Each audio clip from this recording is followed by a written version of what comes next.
Hi, my name is Amrita and this is my booktube. Welcome to my penultimate episode in my continuing series, Bad News Lovers. Today's Bad News Lover is Edward Rochester from Jane Eyre. Now, who amongst you is surprised that Rochester finds a place on this list? He was probably one of the first candidates that everybody thought of when they heard the title of the series. But even before we get to the more obvious reasons why he's a bad news lover, let's take a minute and look at the character of Rochester. According to the book, Rochester, in addition to being, rich and powerful, yada yada yada, he's also described as mercurial. There's a suggestion that he is something of an unexploded mine, in that nobody knows when or how he's gonna go off. Everybody handles him with care, from the servants in his household to his guests. Nobody really knows how to act when he's around because he is sarcastic. He says these things that only he seems to understand, and he seems to be working for motivations of his own that are unclear to everybody else. In short, he's delightful. Jane herself describes him as not very handsome, but it is very clear in the way that she describes him that she also finds him powerfully sexually attractive. But she's too much of an innocent to entirely understand that is what she is describing. Right, so now we know who Rochester is and how the text views him. What makes him a bad news lover though? Let's look at the first time the two of them meet. He's riding helpful leather in the middle of a fog in the countryside, almost runs Jane over, falls down from his horse, and then blames her for being, one of the fairy folk and spooking his horse. So straight up, you know that this is a man who will blame other people for his troubles. And I know what you're going to say. You're going to be like, oh, Amrita, that's just a sense of humor. Maybe, but look at all the other instances in the novel where he is saying, my dad made me do this, my brother made me do this, you made me do this, my wife made me do this, everybody made him do things. And of course, he does a bunch of things too, but we'll come to that in a second. After he insults her come a series of events where she continually saves his life or helps him, and he takes ruthless advantage of her good nature. This is a very young, sheltered young woman who has spent her entire life being dictated to, and he takes full advantage of that. And then, just as she starts developing feelings for him, he decides to play an elaborate game with her. He goes to the extent of inviting another woman into their home and then flirting with her, probably convincing her, the other woman, that he was going to propose to her. In fact, he doesn't just convince the other woman, he convinces Jane, his household, his other guests. Everybody thinks that he's about to propose to this other woman, and then he takes Jane aside and then starts taunting her. Men, if you're watching this video, don't act like that to the woman you love. Be a man and just tell her you like her. Don't play mind games with her, especially if she's like 18 and basically grew up to be a nun. That's just mean.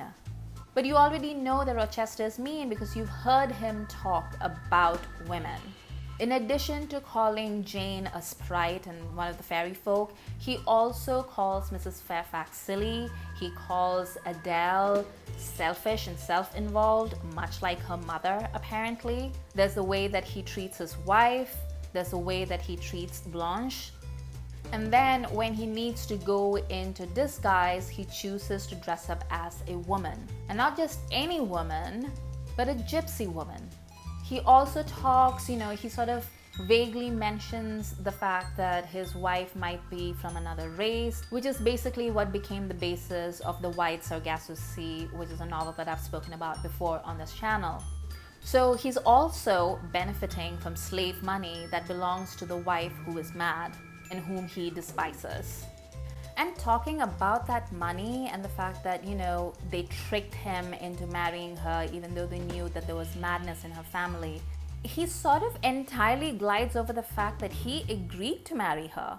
And he thought it was a good deal before he found out that she might be mad. He's not half the victim that he tries to portray himself to be. Like, yes, I'm so sorry that your marriage for money didn't work out the way that you thought it would. And so we come to the part where, Jane and he have expressed their love for each other. So then what happens? He discovers that she has family and he is outraged. He thought he had a nice little orphan girl and all of a sudden she has all these family members.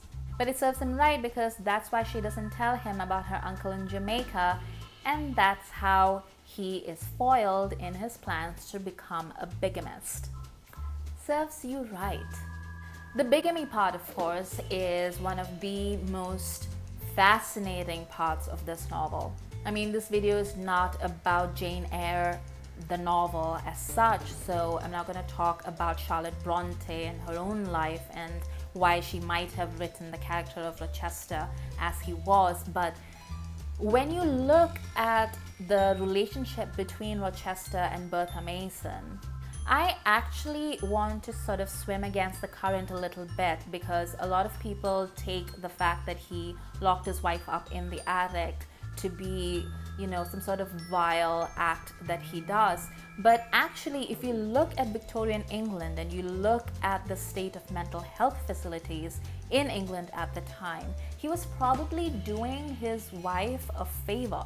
The character of Grace Poole, who is sort of, slovenly and drunk and sort of crude and is just basically a brute, that is basically how a lot of mental health attendants at various asylums in England have been repeatedly described. Now, I don't know how true that is, but if it's a trope that you can find in multiple contemporaneous novels as well as historical novels that are set during this period, you have to admit it makes you think that there must be something to it. In places like Bedlam, people were chained, beaten, starved, kept in filthy conditions. And so Bertha probably has like a better deal from her lying husband than she would have had she been committed to an actual asylum, especially because she's violent. So the fact that he keeps her in the attic is not the basis of my problem. Of course, the problem is that he lies to everybody about it and he tries to keep it a secret and he doesn't let anyone know that he is married, that he has a wife, and that she is afflicted in this way. And then, of course, the greater problem is that he uses the secretive nature of her existence in order to further his relationship with Jane and then to ultimately marry her, or at least attempt to marry Jane. And also going by Bertha's actions, the way that she tries to destroy Jane's veil and her wedding dress and sets fire to Rochester's bed, Bertha knows that her husband is in the house and that he is planning to marry someone else and that Jane is her rival, so to speak. So whatever her mental condition, she is capable of understanding certain things about the world in which that she lives in, which just makes it even worse. And when Jane asks him why he did this to her, why he did this to his wife, why he did this to pretty much his family, and he says to her it's because, in so many words, he deserves a bit of happiness. He saw his shot and he took it. It is one of the more magnificently selfish speeches that I have ever had the pleasure to read.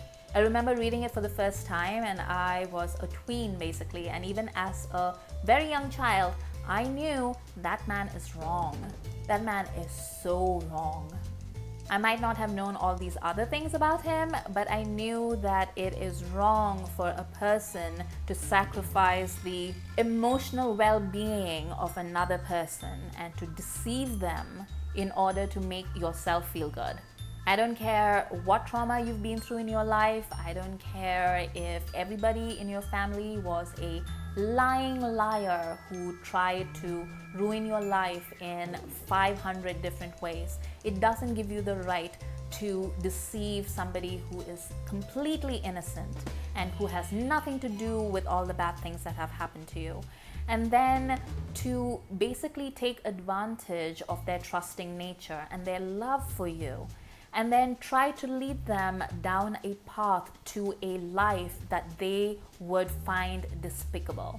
He isn't just trying to destroy Jane's morality, he is trying to destroy her view of herself.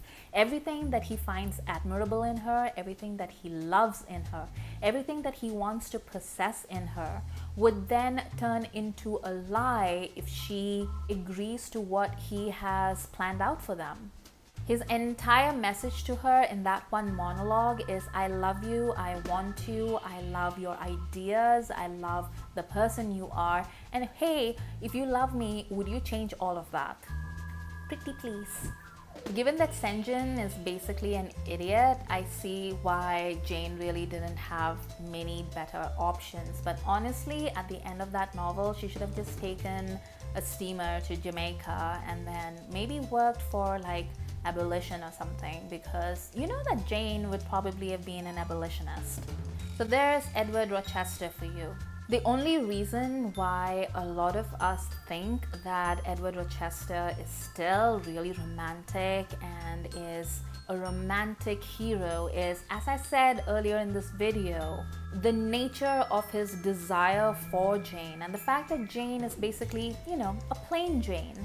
And the fact that he has such depth of emotion for her, despite her lack of obvious physical beauty. I think that is a very strong motivator in how women perceive Rochester. But also, it doesn't hurt that he has been played by a succession of really good-looking men. Again, this is a recurring theme on this series. We talk about how horniness makes the world go round in life as well as in adaptations. And the sooner we all come to accept that, the easier we can all rest. But yes, Edward Rochester, liar, would-be bigamist, misogynist, neglectful parent, self-pitier, and probably broke. For more videos, please hit the subscribe button.